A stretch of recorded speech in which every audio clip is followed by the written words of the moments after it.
Wait, don't cut your fabric yet. I'm Tova with Professor Pincushion, and today we're talking all about pre-treating your fabric. Ever wonder why something you made shrinks later on? Or maybe your seams get puckered after washing? Sometimes fabric needs to be prepped before you even start cutting out your pieces. We'll discuss what to look for so you won't find yourself in trouble later. Let's get started.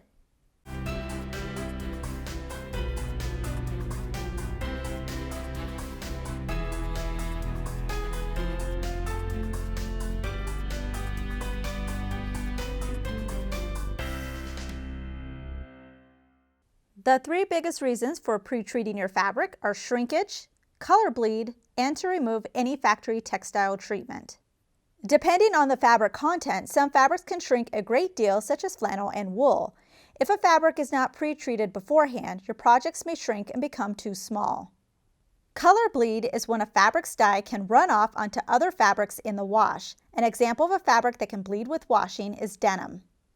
You may notice that some fabrics can change after it's been washed. Fabrics may be treated with chemicals at the manufacturing stage. At the store, some fabrics can be stiff, but these same fabrics can soften when washed. This could also alter the drape of the fabric, such as with silk and linen. There are three main ways to pre-treat fabric: machine wash, hand wash, and dry clean. However you plan on cleaning the finished project should determine how you pre-treat the fabric. Machine wash is using your washing machine and either using a dryer or line dry. If washing delicate fabric, use shampoo instead of detergent. If you want to set the fabric colors and prevent color fading, add 1 cup of iodized salt to the wash cycle. Hand wash is also used for delicate fabrics and can be done in your sink. I would also recommend using shampoo instead of regular laundry soap. Another option is dry cleaning. This can be pricey, but just because a fabric is dry clean only doesn't necessarily mean that the fabric will not shrink. If it's 100% polyester, you can probably get away with not dry cleaning it. If it's dry clean only wool, it will shrink with cleaning, so it just depends on the fabric content. Check the information tag on the end of the bolt to get the fabric care instructions. Instead of trying to remember the information, take a picture on your phone and treat your fabric as soon as you get home.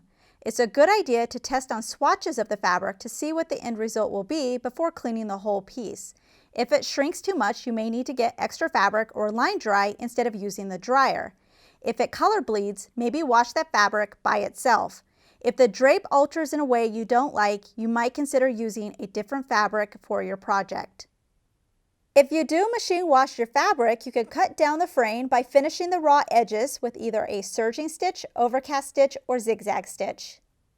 Here's another tip for washing your fabric, and this sort of helps prevents it from getting all twisted and wrinkled as it's going through that process. So I have my fabric folded in half, right sides together, and I'm just going to sort of loosely fold it a few times.